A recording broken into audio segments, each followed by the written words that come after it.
I've been pretty fascinated with cults since fourth grade, third or fourth grade, whatever. However old I was when David Koresh and the Branch Davidians had to stand off with the government. I was far too young to be watching any of that, but it happened in the springtime, I think, and I remember coming home and watching the coverage on my local PBS station.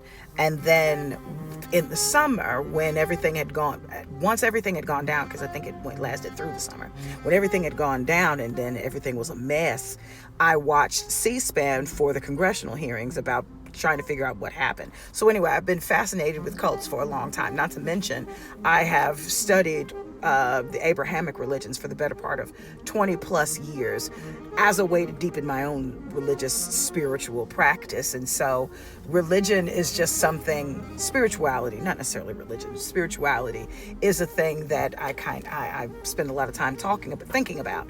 And so when I remember being introduced to Natureboy and his cult when the indictments against him came down, when he was on the run and stuff like that, and they got him.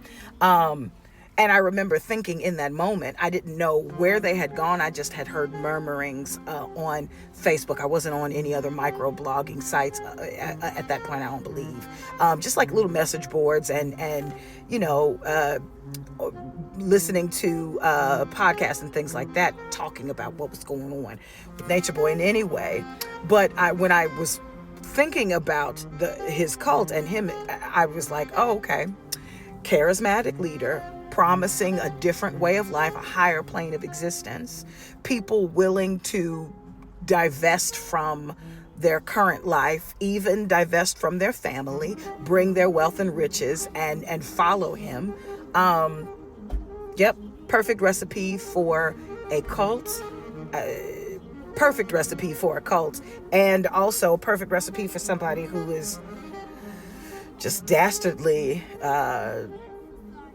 disingenuous to take advantage of people who are trusting. Because here's what we know: whether you believe in a specific higher being or you practice a specific religious practice, there is a theory that all human beings are spiritual.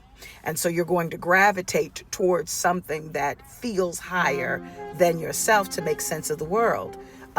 When you have access to everything, there's a certain freedom in disconnecting from everything in order to start afresh and kind of get another. Anyway, so I can understand the appeal is the point.